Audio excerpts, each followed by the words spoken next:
Good morning, everyone. I am so excited to be here this morning because in getting ready, I came across what may be just the finest Unitarian joke you'll ever hear.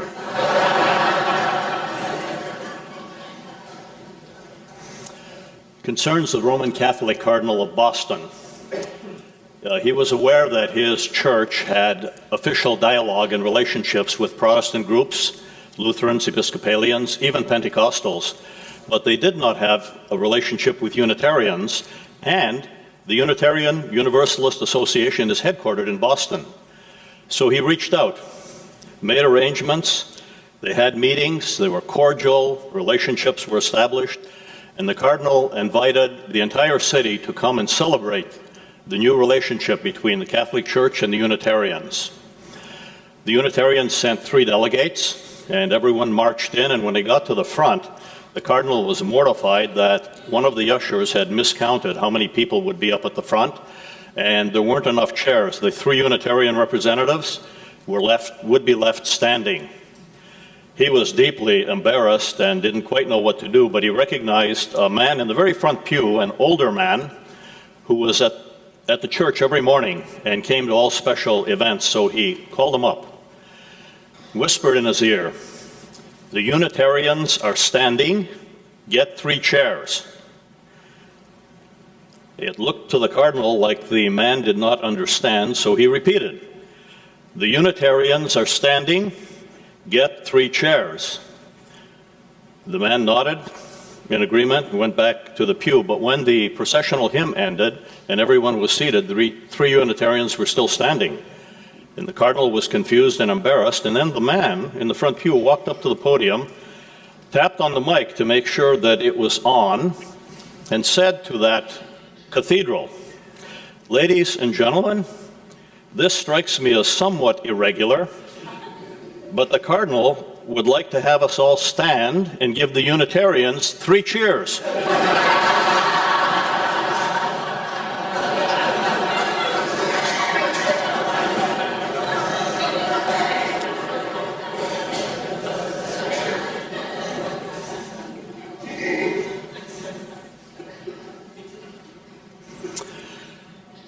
Allow me to back into my talk this morning by telling you a story that John Lennon, the Beatle himself, has told many times and in many places.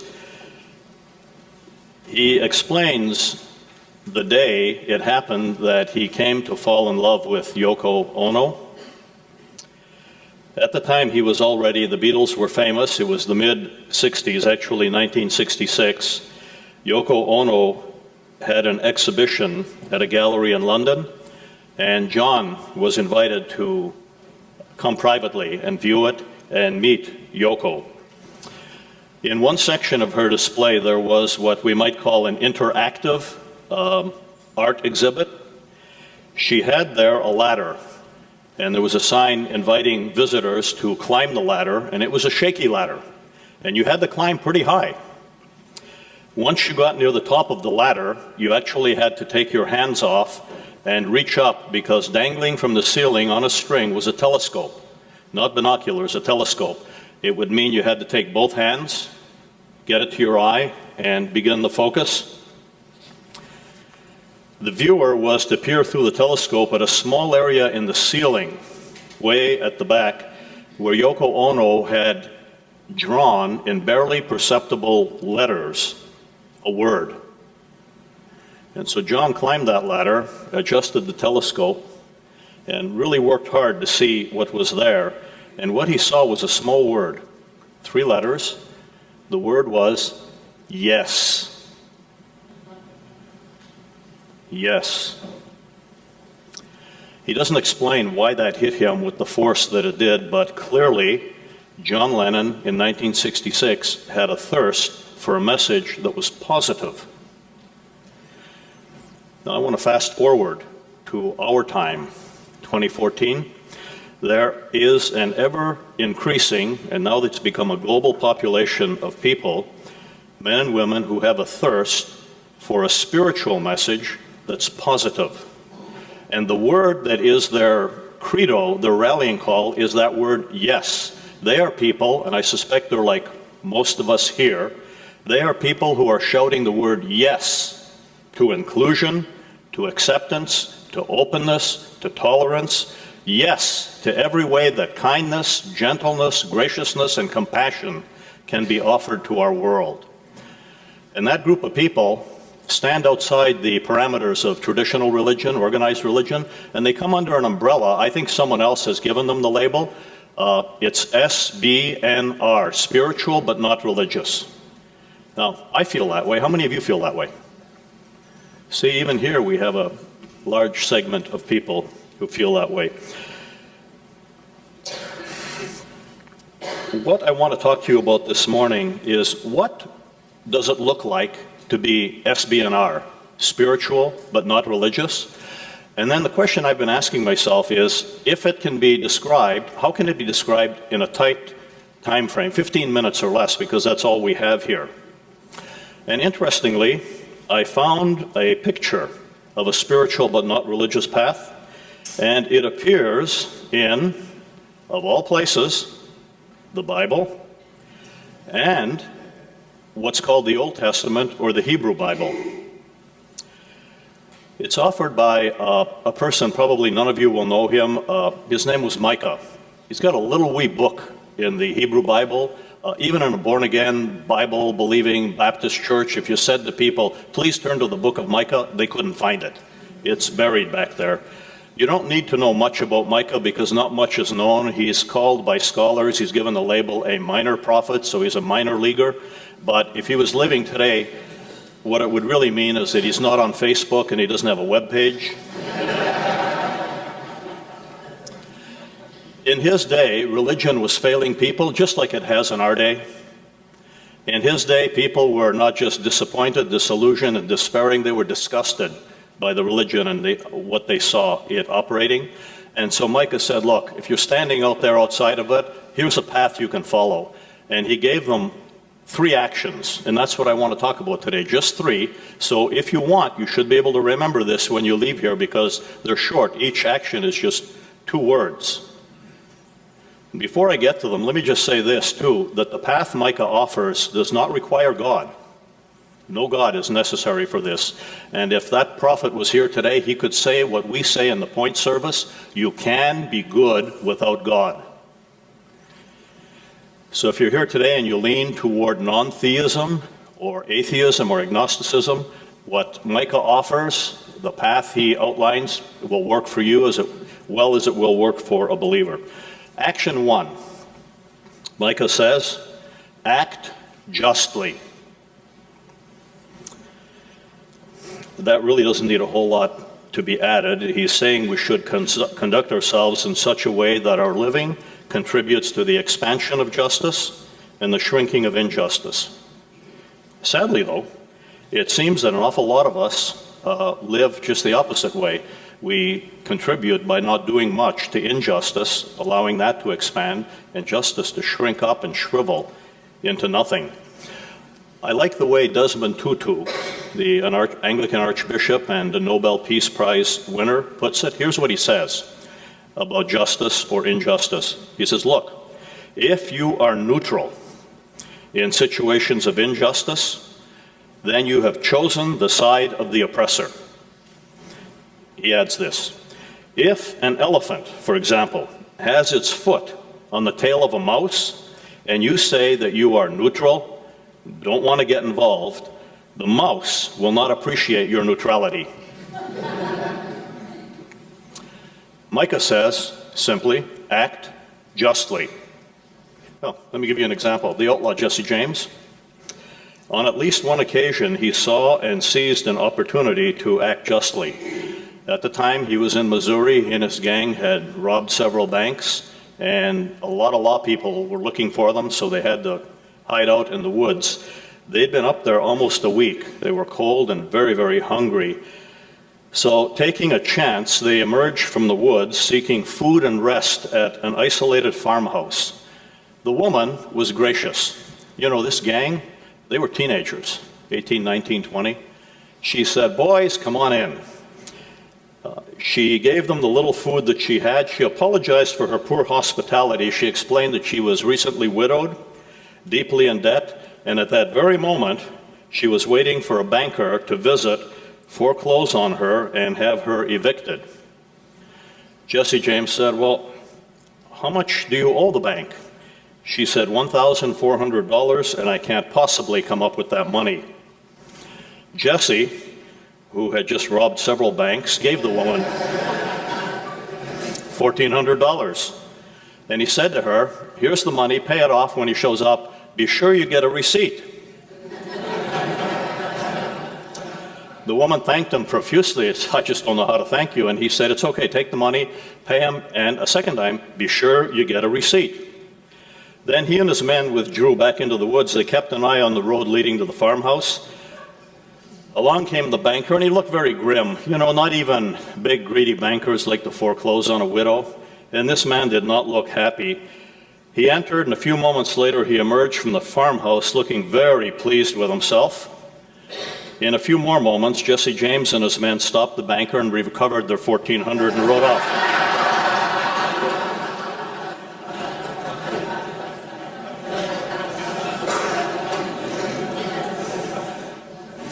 All right, you get it. Act justly.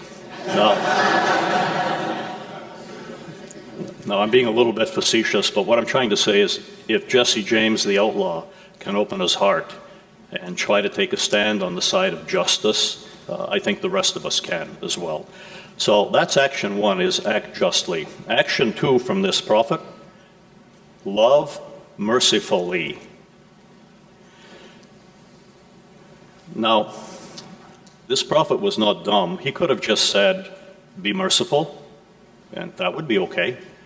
He could have just, and that be merciful is good. He could have said, be loving, that's better. But he said, love mercifully. He combined them, and that's the best. Because when you take mercy, and when you take love, and you blend them together, you get compassion. And compassion shows up in people, really just like most of you, all of you. It shows up in people who take personal responsibility for the welfare of others who are struggling. Let me give you an example. In the 17th century Japan, there lived a Zen master named Bankei, B-A-N-K-E-I. He was the abbot of a very important Zen center in Japan. Students came from all over the country to study with him. One year, the students discovered that one of their own was stealing from them, and they were mad. They reported him to Bankei with the request that the culprit be expelled. Bankei ignored the request. A few days later, this same pupil was caught stealing a second time, and it was brought to Bankei, insisting that he be dismissed. He disregarded the matter. That really made the students mad, so they circulated a petition. Every single student in the center signed it, gave it to Bankei, and saying, if you don't remove him, we will all leave. Now that would be a disaster for him, because then he would have no students, no clients, no one to teach, no one to work with. After reading the petition, Bankei called the group together, and he began commending them. He said, thank you for your petition. All of you exhibit great wisdom. Obviously, you know right from wrong. And then he said, however, you may go somewhere else to study if you wish. But this poor brother, and he pointed at the thief, this poor brother who does not even know right from wrong stays, because if I don't teach him, who will? Two things happened. First is the thief began to cry. And the other is the students who signed the petition became embarrassed and realized what Bankei had just taught them, an important life lesson. And to their credit, they remained at the center. Now, not every wrong can be overlooked, ignored, or dismissed, but sometimes we can add a dose of loving mercifully. Now that was Japan in the 17th century, and that's a Zen master, so maybe some of us are feeling that that's what Zen masters do. Let me update that into 2014 to some baristas at the Nervous Dog Coffee Shop in Akron, Ohio. Yeah, it's a small chain. This is for real. You can find it online. They were working one day, and they have a tip jar, and the tip jar was full of bills, not coins, bills. A lot of singles, a lot of fives, some 10s and 20s. While they were busy making coffee, when they turned around, a lot of that money was gone. So they looked at the security camera and discovered one of their very regular customers, one known to them by name and one who knew all of them by name. When no one was looking, with his big hand, he reached in and grabbed a pile of the bills and shoved them into his pocket. Now, they had the security camera. They could have called the police. They could have had him charged. They could have taken him to court, prosecuted. They could have given him a criminal record, which would make it impossible or very difficult ever to get a decent job down the road. Instead, they met and had a conversation. What do we do? Amazingly, they came up with this, knowing that many people in their state of Ohio, which is devastated by a poor economy, were struggling. They decided to hold a food drive for the thief, to fill his pantry and fill his refrigerator. And one barista, speaking for all of them, said, "We assume that if he was desperate enough to steal tips, he is probably in desperate times and we want to help." Act justly, love mercifully, and the last one, and then I'll be done, the last action, walk humbly. Now, I know that word humble is not a good one in our culture, so please just don't shut me out yet. Let me just hear me out because I can salvage it. That word humble is a bad one because it implies weakness, smallness, people who are hesitant, timid, confused, fearful. That's not what those two words are all about. And I have a Buddhist concept which I think can really shed light on what it means to walk humbly. And this concept comes from a 9th century Indian sage. His name was Shantideva. And he wrote a book. It's called The Way of the Bodhisattva. It's a very, very good book. I've read it several times. In it, he has this wee bit of advice for any of us who are trying to walk a spiritual path. He says, the first thing you do, these are his words, strive at first to meditate upon the sameness, S-A-M-E, same, M as in Mary, upon the sameness of yourself and others. That's a crucial bit of advice, that word sameness, because almost all the problems we have on this planet and in our culture are tensions that are created because we focus on differences. Just think about them. Black and white, gay and straight, male and female, rich and poor. Shantideva cuts through that neurotic behavior and he says, when you start off on a spiritual life, put your focus on the sameness of yourself and everybody else on this planet. And he's right, because you know why? All of us want the same two things, all beings, even animals. We want the same two things. We want to be happy and we want not to suffer. And if we can see people that way with that kind of sameness, everything gets changed. One of my weekly customs is a couple of times a week I look up the New York Times online, and I like to read their obituaries, the ones that are reported on by their writers. And what I'm looking for are not the famous people, names that I know, politicians, actors, actresses. I'm always looking for a name of somebody, whoa, who is this? I've never heard of him. With the curiosity, why would he or she be written up in the New York Times?